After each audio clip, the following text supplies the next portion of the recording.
And I'm Kenna Whitworth here in Los Angeles. We begin now with our top story, another tense day of trading on Wall Street as investors brace for the rollout of President Trump's sweeping new tariffs. The Dow up more than 300 points at the closing bell, S&P and Nasdaq relatively flat.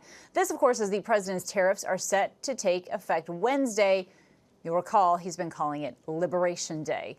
President Trump also fueling political debate over whether he could seek a third term in office. And over the weekend, he told NBC in an interview over the phone that he's, quote, not joking about that possibility. Joining me now is ABC News' Christian Cordero, ABC News senior Washington reporter Devin Dwyer, both in our D.C. bureau, and ABC News' Jacqueline Lee is tracking the markets for us here in Los Angeles. So, Jacqueline, let's start here with you. How did the markets react today to these expected tariffs, and what industries especially are bracing for the biggest impact here? Kana, there's a sense of worry that the tariffs will slow down the economy and lead to a recession.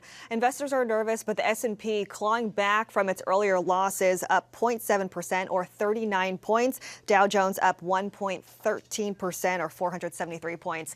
Now, as for the industries bracing for the biggest impact, I mean, we're talking the car industry. A 25% tariff would be devastating. It's not just the final car, it's also all of its parts that's affecting even American car businesses. We're also expecting this to hit the home industry as well, with steel, aluminum, and lumber also impacted. At the end of the day, all of this is driving up the production cost, which of course gets passed on to you and I. So we'll be paying more for the same product. Kana. Well, Christian, the president has spoken about April 2nd, as we know here, he's calling it Liberation Day.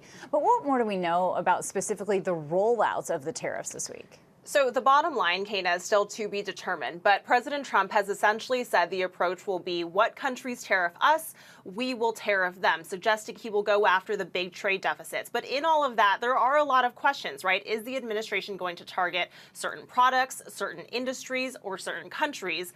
Trump is adamant that this will help boost American manufacturing. The consensus from economists is that it's really not that simple, that this will affect everyday Americans, particularly those in the middle class. The uncertainty alone is driving fears of a recession. The unanswered questions, though, at least some of them will be addressed tomorrow, or Wednesday rather, in the Rose Garden.